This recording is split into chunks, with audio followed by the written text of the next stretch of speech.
Hello! Welcome back to the Liana Slow English. I'm Liana, and I'm so glad to see you here today. Today, we have a sweet and heartwarming story for you. We are visiting Sarah's kitchen. Sarah is a busy mom, and today is a very big day in her house. It is her son Leo's 7th birthday. While Leo and his dad are outside riding bicycles, Sarah has a secret mission. She wants to bake a grand chocolate birthday cake before they get home. In this story, you will hear many useful everyday English words for baking, kitchen routines, and family life. Don't worry if your English level is basic. I will speak slowly and gently so you can follow every detail easily. Before we begin, here is our little listening puzzle for today. What small item does Sarah use to check if the cake is completely baked inside? Listen carefully during the story to find the answer, and write it in the comments below. Are you ready? Let's jump into Sarah's baking adventure. The house is quiet now. Leo and his father just left for the park on their bikes. That gives me about 90 minutes to finish this secret birthday surprise. Before I handle any ingredients, I always do two things. First, I wash my hands carefully with soap at the sink. Second, I put on my favorite soft apron.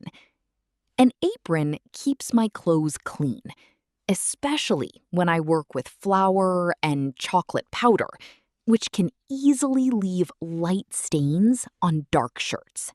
Now, let's start with the most important step in baking: setting up our oven.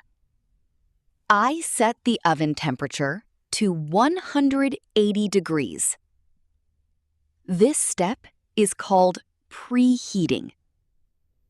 Preheating ensures that the oven is already hot enough when the cake goes inside. If you put a cake into a cold oven, it will not rise properly and might stay flat. Now, let's gather our baking tools on the main countertop.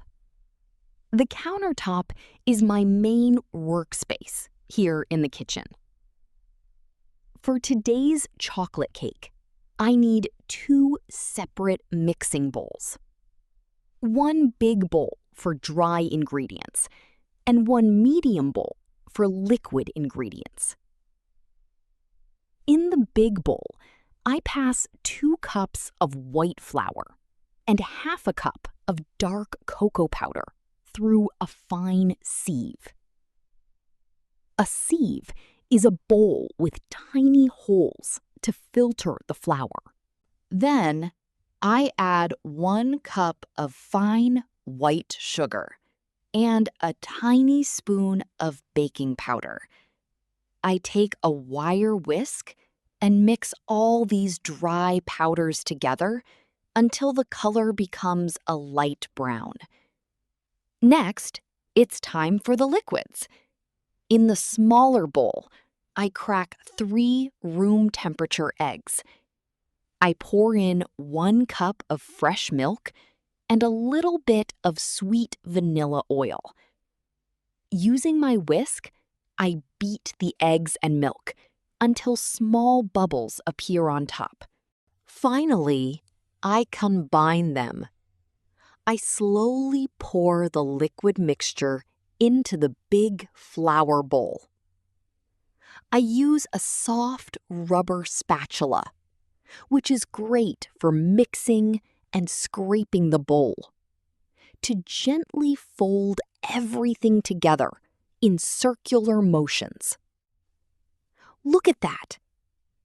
The dry powder and liquid become a rich, smooth chocolate cream.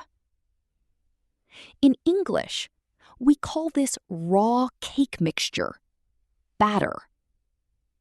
It looks so smooth and smells delightful. Our chocolate batter is ready for the oven. I take a round baking tin and wipe a small piece of butter over the inner walls. This prevents the cake from sticking to the pan after it cools down.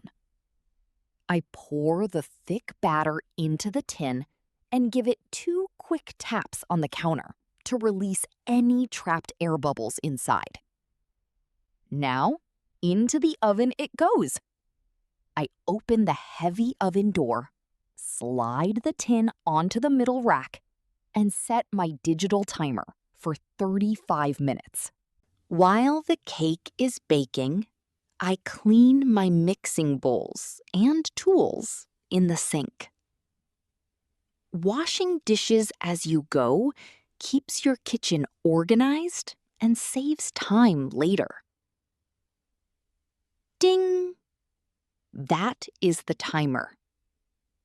I put on 2 thick, insulated oven gloves to protect my hands from the heat. I pull the hot baking tin out and set it on the counter.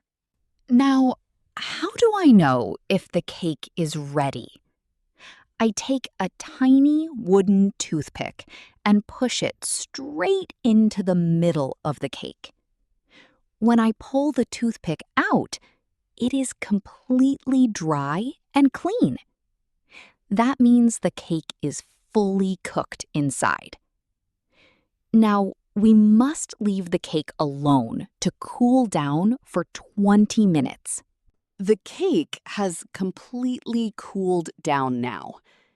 If we spread cream on a warm cake, the cream will melt into a watery liquid. Now for the creative part, decorating the cake. I made a bowl of fluffy, sweet whipped cream. Using a flat spatula, I smooth the white cream all over the chocolate cake, top and sides. To make it look like a festive birthday cake, I take a handful of fresh red strawberries, cut them in half, and arrange them in a circle around the top edge. Red strawberries and white cream look so pretty together. Last but not least, I carefully push 7 colorful candles into the middle of the cake. 1, 2, 3, 4, 5, 6, 7. Oh, I hear Leo's laughter at the front door. They are back from their bike ride. The timing is perfect. This surprise is going to bring a massive smile to his face today. The front door opens, and Leo runs in. He is very happy after his bike ride. Then he sees the cake and stops. His eyes get big with surprise. "Mom, did you make this for me?" He runs to me and gives me a big, warm hug. One by one, Leo's best friends arrive. The quiet kitchen quickly fills with laughter, chatter, and happy birthday cheers. We dim the lights, everyone sings together, and Leo takes a big breath to blow out all 7 candles in one go. Seeing everyone enjoy the delicious chocolate cake with big, happy smiles makes all the baking hard work totally worth it. What a wonderful, joyful day. What a wonderful and successful surprise. Sarah worked so hard, and that chocolate strawberry cake looked absolutely delicious. I hope you enjoyed following Sarah's baking routine today and picked up some new practical English words along the way. Now, let's revisit our listening challenge from the start of the video. What small item did Sarah use to check if the cake was fully baked inside? Did you catch the word? Type your answer in English in the comments below. I look forward to reading all your answers. If you enjoyed this slow English story, please click the like button, hit subscribe, and share this channel with anyone who wants to improve their English in a natural, cozy way. Thank you so much for spending your time with me today. If you enjoyed this baking story, please give this video a thumbs up, subscribe to the channel, and hit the notification bell so you never miss a new video. Keep listening, keep practicing, and I will see you in our next story. Bye-bye.